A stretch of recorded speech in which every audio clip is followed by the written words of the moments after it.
and you termed out. You may have Yes, I been the know. third term. Yeah. Well, the thing is, it's term limits in Prince George's County. That's right. But I was very fortunate because on the day that my two-term limit expired was the day that Governor Ehrlich got elected. Yeah. And they coincided, and he called me and asked me to come and serve as his Secretary of Planning and his cabinet. So that was a wonderful experience and very, very gratifying. And I think that the 4 years was certainly well spent, and we made a lot of progress toward preserving land in the open spaces, certainly addressing the problems of the Chesapeake Bay with the Chesapeake Bay Restoration Fund, which a Republican governor got through. And I attended Senator Mathias's memorial service, and he was championed as one of the very first people who took the Chesapeake Bay on as a serious, serious priority and recognized the frailty of the ecosystem. And a Republican who cared deeply about the environment. And it's the same thing that, you know, over and over again, you can't categorize individuals, just say because I'm a Republican that I don't care about the environment. That is so false and so untrue. And I resent it. And people need to get to know their elected officials, get to know their positions on different issues, and really vote for the person, not just because there's an R or a D beside their name.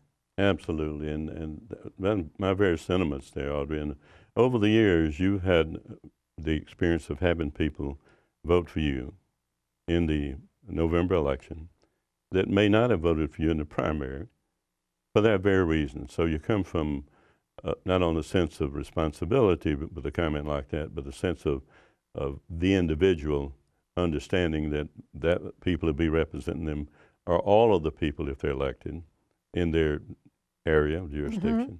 How do you feel, Audrey, about the state now, is in the sense of, are you going to be doing a lot of traveling? Well, I represent the entire state as far as the party is concerned, and the way that the party is organized is every county and the city of Baltimore have what is called a central committee. And the central committee members are elected at a regular primary election. They run for office, they're elected, and the central committees are really my eyes and ears and my front line. And I work with the central committee. So I try to visit and attend as many of their meetings that I possibly can. So I'm from, you know, Worcester County to Washington County, from Harford County down to St. Mary's, and I attend a lot of meetings. In fact, I think that's what they're going to put on my tombstone. She's gone to a meeting, because I do travel a lot as far as the state is concerned, but you know, it's extremely gratifying, and it also helps me understand what the Central Committee's issues are, what their problems are, what their concerns are, and how the state party can help them. Sure. All politics are local. That's right. You know, the interesting thing about it, and I think about you being selected for it, I thought I was real excited, quite frankly. Thank you. Because I haven't seen, I know Michael Steele had that position a few years ago before he ran for lieutenant governor. And I think it was a time that probably would, if you'd followed him, it'd probably been less travel for you. But the point is, you've got a lot of things to do, and yet these encouraging New Jersey votes and Virginia votes and Massachusetts, I realize, from what I can recognize and what you've mentioned, there's a lot of people out there looking for a different way and a different candidate. A candidate will just not follow the party line, you might say, but has some independent thinking. Even though they may not be independent by mark, they're independent in their thinking, in the sense of their first and most important challenge is to learn what their constituents' feelings are, how they're reacting to things.